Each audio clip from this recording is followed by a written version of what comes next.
Right, Amir. At 17 years old, you became Britain's youngest boxing Olympic medalist. So we're going to ask you 17 quick-fire questions.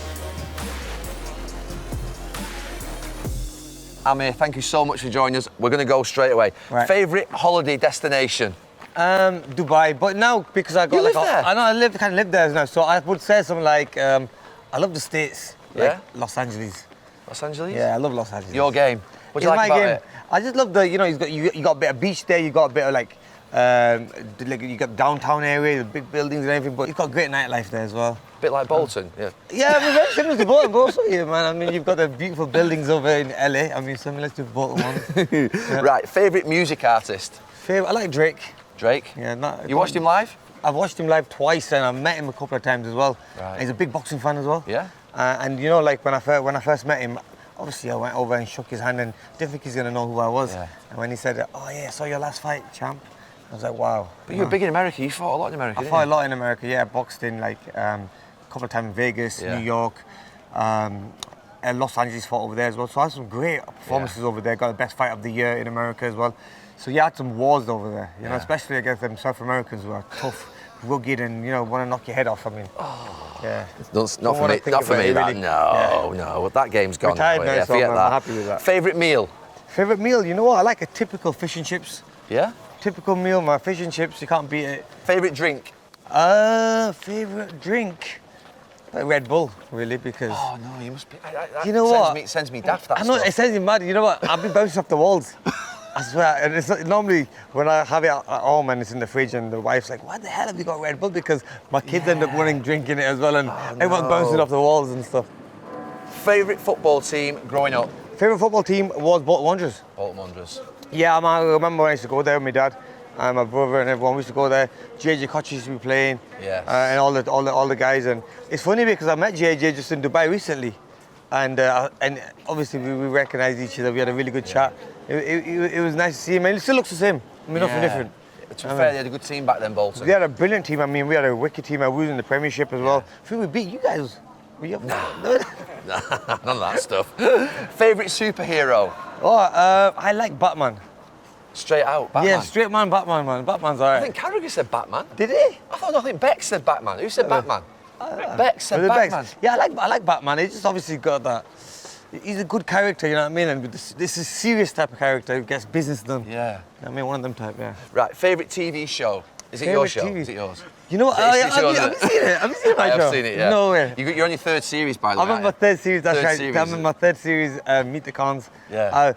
I mean, I don't like watching myself on television, but I mean, it's sometimes good to see the edit, the way they've edited it and stuff, and they make us look really good. And I think it's been good filming. It's fun. It keeps me busy. Yeah. It's like work as well. Now boxing's finished. Yeah. I can focus on all that kind of stuff now. Do you think that sometimes, not just for a boxer aspect, but every sports person, you don't get to see their real character, do you? Yeah. Do you think doing the programme allows people to see the real you? Yeah, I think people get to see the real me and they know who the boss is in the house, not me.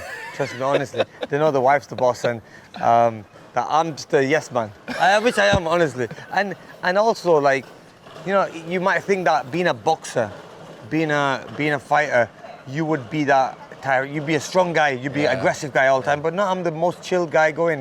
Like I said, I get bullied by everyone. So I swear, and especially the wife, she kind of sticks it on me properly. Your scariest moment on I'm a Celebrity, Get Me Out of Here. Why did you go on there, by the way? You know what? It was. What was it that attracted you to that? It was just that I wanted to beat my fear of being scared of like spiders, and I wanted that feel of living in a jungle with some new people and get away from everything. Have you ever been asked to go on there? I think I got asked to go on either the dancing ones, maybe. The dancing ones, yeah. Yeah, would you go on? Would you say go on? I've been asked to go on the dancing one, but I've got 2 left feet, man. I'm not really. And now getting a little bit older as well, my back's going a little bit.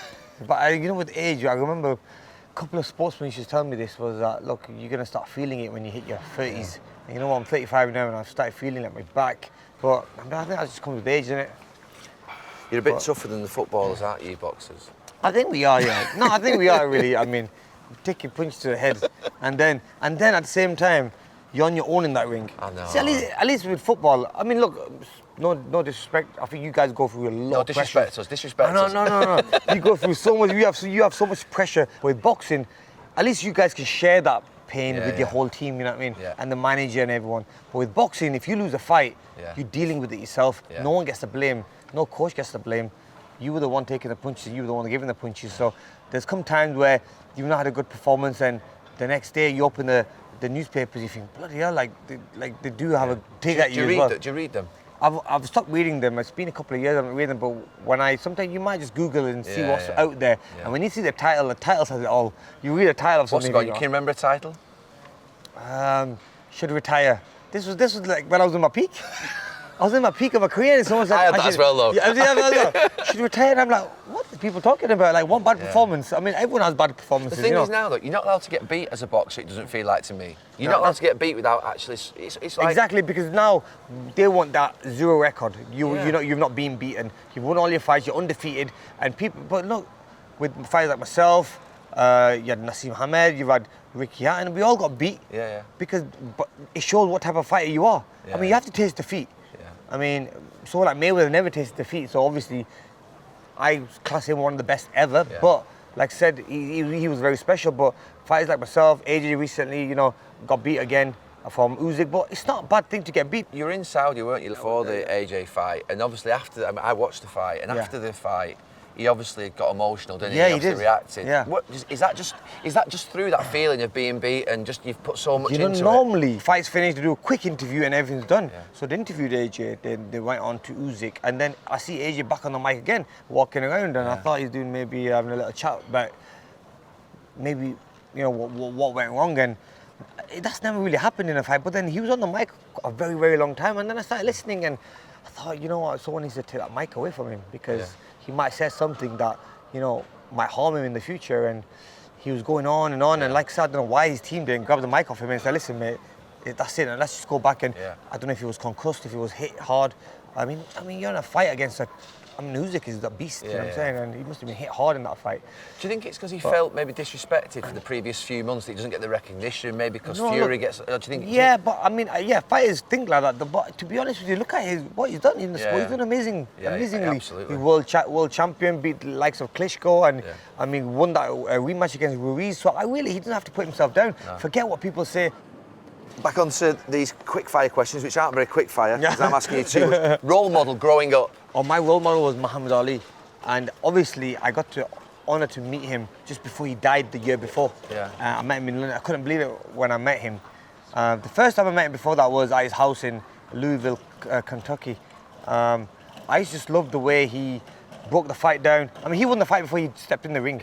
I mean, the way he destroyed his opponents verbally. And the confidence he had. I mean, one of my favourites by far. Most difficult fighter you fought? The most difficult fighter, you probably agree with me on this one, it was against Canelo. Okay. What a beast. I mean, I went up 2 or probably 3 weight categories just to fight him. And I remember walking in the ring, I was stepping in the ring with him, and it's like I was facing like 2 of yous, man. He was like that big. I was like, he didn't look that big in the weigh-in. Because on the weigh-in, I mean, how can he put that much weight on? He put on about 30, 40 pounds on. In a day, in 24 hours? How can he do that, So when I looked at him, I thought, that ain't the same guy. And I was you worried? Yeah. And I walked back to my corner, I remember, and normally when you hit someone, you kind of hurt them and they kind of step back. And, But with him, he just stood there, boom. Boom. Like Ivan Drago against Rocky. Exactly the same. And I was like, oh my God, this is going to be a tough night. I interviewed Tyson Fury between the second and third fight with Wilder. And he said to me, when the punch hit him, he doesn't remember the punch hit him, he's just on the floor. Yeah. Is that, I was like, really, is that how it happens? He went, that's how it happened for me against Wilder. Yeah, you don't feel the pain. I mean, when you get knocked down, people think, oh, that was a hard shot. And I've been ringside where I've seen guys get whack, bang, and the sweat flies off.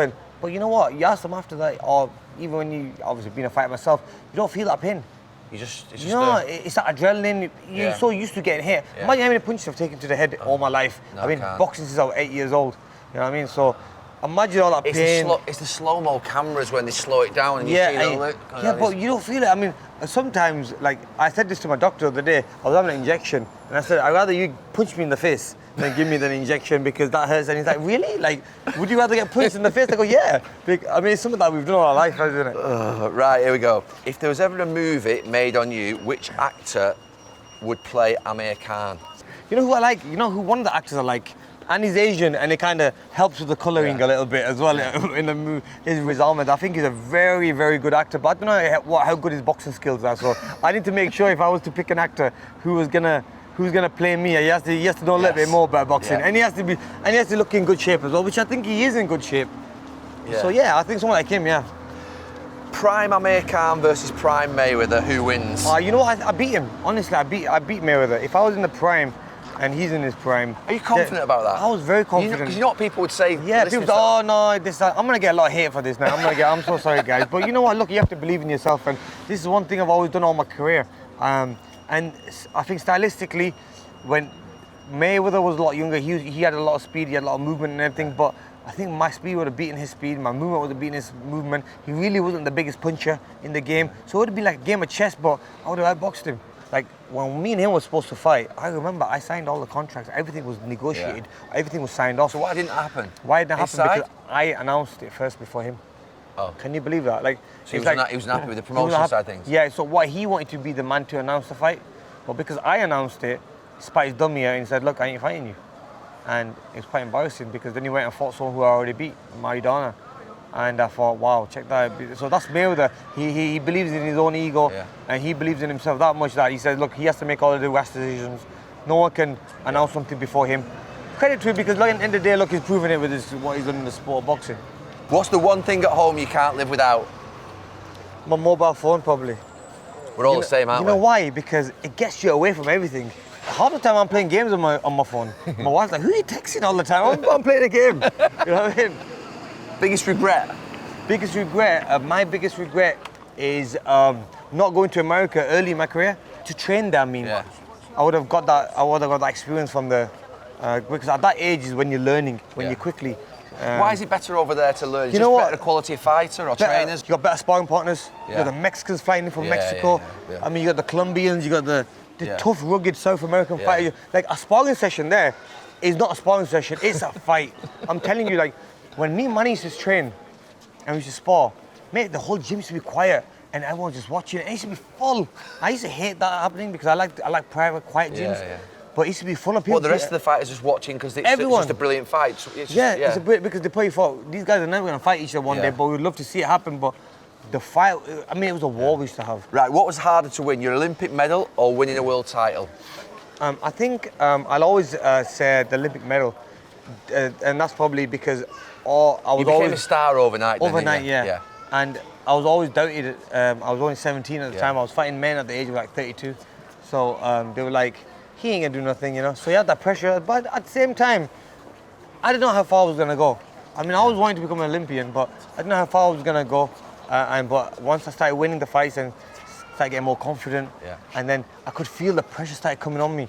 Like before, when I went to the Olympics, I had no pressure on me because people thought, this young kid, he's gonna get destroyed. But by me just qualifying for the Olympics, I was the only fighter from Great Britain who qualified. Was it true they tried to ban you from going or stop you from going? Is that right? Yeah, I was like, well, I stopped before going to Olympic Games. Before even going to the qualifiers, they said to me, you can't qualify. I said, why is that? Because Team England have a rule that you have to be 18, but the world rule is 17. You're a senior. So I said to them, I go, look, if the world rules are saying 17, why does the England rules change? They should be 17. I go, forget it then. If you're not going to send me, if you don't want to send me, I got another avenue. Now, I was asked by the Pakistan boxing team because I'm a dual nationality. You're going to fight. So they asked me, why don't you represent Pakistan in the Olympics and we'll allow you to go there? But then, as soon as England boxing got a sniff of that I could go via another. Because they knew I was the best. So they thought they could lose you, basically. They knew I was the best because the number one fighter they had there, I would destroy. So they thought, we have to send, but we can't send him because they wanted me to wait till I was 21 and go to the next Olympics. Which I'll be a lot more mature, stronger. But they had to send me to this one then. They had no choice. They made a good decision then. They made a great decision because we saved all the funding. So all the funding that the fighters have got since then, like the Joshuas and all the James DeGale, is come from that Olympics because if we didn't win a medal, you open the door, basically. Yeah, if I didn't win a medal at the Olympics, they were gonna scrap boxing. Dinner with one person, dead or alive, who would it be? It would be someone like Mike Tyson. Yeah. I mean, Mike Tyson is a legend. I met him, and what a great guy he is. I've had dinner. I'm not dinner with him, but I've just sat next to him. And I'd love to have dinner with him, but we've sat down, and I remember he's just one of the boys. He was telling me all these crazy stories about him knocking out Don King, and I was like, Man, that was your promoter. He goes, yeah, because, so I go, tell me a story, like, why did you knock him out the first time? He goes, no, I knocked him out the first time because he owed me some money for the fight. And I just won my fight. I went to his office, he wouldn't give me the money. Yeah. So he had a bag in front of him with cash. I said, give me the bag, and Don wouldn't give it me, so I knocked him clean out and took the bag off him. I mean, who would say no to Mike Tyson? I'm like, but he had some. Did you, one of the things I always think about boxing that looks a little bit, to be fair, it could be like that a little bit with agents in football, but certainly in boxing, I always think the promoters, they look a little bit like leeches with the fighters, like they're sort of trying to take off them and they're trying to, is that right or is that unfair? I think it's now it's unfair. Before maybe it was like that, yeah. Before it was because boxing wasn't really that big and there wasn't that much TV covering it. Yeah. Now I think all the boxers have been took care of. And also I think fighters have got wiser. Yeah. Like now if I go into a fight, I'll make sure my promoter's only making 10% of the purse. Or I'll put him on a fixed fee. Right. I mean, if you're making, say you're making 10 million, I mean, $1 million is a lot of money, really, to give away. What's he get that $1 million for? So the promoter gets that for putting the whole show together. Okay. You know what I mean? Doing all the venue and everything. The venue, the undercard, the tickets, the setting up the press conference, doing the TV deal. Yeah. And then you've got the manager who makes sure that you're all right. Yeah. You've got the dressing room that you want. Yeah. You're gonna get your kit sorted out. Yeah. You're gonna be walking out first, or you're gonna be walking out second. Yeah. He sat next to you. It takes a lot of pressure off you. I've always had my father there, and he's always been like a manager to me, where he's taking a lot of pressure. And obviously, I'm his son as well, so he'll always look out for the best. Yeah. And I remember like the last Kell Brook fight. I mean, not many people know this, and it was a smart move by Kell's team. So we was in the change rooms. I said, listen, Kell can't wear them gloves because we've seen them gloves, and you can't wear horsehair. In the contract, you put in there you can't wear horsehair. I remember there was like a commotion before the fight, wasn't there? That's right. You can't wear horsehair gloves. So why? He goes, they're not horsehair. I'm telling you, I know how gloves feel. So when I felt them. But what's the horse? Horsehair is padding, which then disappears and it's a pure knuckle. You're getting hit. It's like you're being hit by a. So it displaces it. It displaces it, and you get hit with this knuckle. Right. Whereas the foam gloves I had, the orthopedic gloves, are just solid foam. But why wouldn't you have to wear the same gloves? Exactly. That's why otherwise I would have worn horsehair gloves as well. So anyway, what happens is just before walking in the ring, they go, listen, the fight's off. We're not gonna fight if we don't wear our gloves. So I'm like, and I'm warming up now. Then there's a boxing board. They had a boxing board coming. And he goes, guys, the fight's off. I'm like, listen, my coach said, listen, the fight's off, that's fine, but he ain't gonna wear them gloves. He's like, no, you have to wear them gloves, or that's it, you're gonna be fined. So then that's why you have to wear my glove, my second pair. So they always give you two pairs. Okay. So you wear them. But all that commotion was going on while I was warming up. Just before walking in the ring. So imagine your mind is all over the place. Am I fighting? Am I not fighting? I'm sitting down, I'm warming up, I'm not warming up. And so it was a great strategy by Kell Brook's team. And I think it helped. Did it distract you a little bit? Or? It did, yeah. Okay. Listen, that fight was lost on the last week. By you mean? Yeah. So what, just that, or what other things? Look, I'm a typical Asian. We have a lot of family members, we have a lot of cousins, we have a lot of friends. I'm a loving type of person. I always keep my people around me. Yeah. I like to invite them to places, I like to have them around me and stuff. Yeah. And I remember that on the fight week, we walking around or be at the press conference, I'm looking after people. Oh, make sure he gets in. Oh yeah, make sure have we got a ticket? You need how many tickets? You need 5 tickets? You're experienced now. I know, but you know what? Because it's been a long time I fought in the UK. Yeah. My last fight before that was in Saudi Arabia. My fight before that was in America. For the last 4 or 5 years, I'd not fought in the UK, so I thought, I want to keep everyone happy. This could be my last fight. I want to keep everyone happy, and that's what my job was. So that last week became a little bit distracting, do you think? Mate, it was very distracting. Too many people around? Too many people around as well. See, I'm a nice guy where I said to everyone, I didn't want to say no to people. I would have been unhappy with 2 or 3 people around me, but I had about 15 people around me. I always think that in the dressing room, you've got like a box full of like all these people around. I think, what are they all doing? What are they all doing around? Nothing. All these people around you, half the time, they're only around you for a reason because they want to look good on their Instagram, they want to look good on their Twitter, they want to look good on their social media. Are they in your life now? You've retired. Where are they now? Some are not. I mean, some people disappear. Yeah, a lot of them disappeared. Yeah. You find out who your friends are when you retire, don't you, as a sportsman? Yeah. I mean, but you know, one thing what boxing helped me with, and I think respect helped me with, is that I made a lot of money in the sport, and that stayed with me. But the people that have left me now, so you think, oh, he's still got money, he's still got the lifestyle, he's still got the name, they still want to be around, but then you don't know who's real and who's not real. But I just take it with a pinch of salt now. I'm like, I'd be nice to everyone. Final question. Last minute penalty to win the game for your team. Who's taking the penalty? I'll have you taking it. That's a bad decision. It's a bad decision, that. That's probably the. You need to stop being nice to people. Amir, amazing.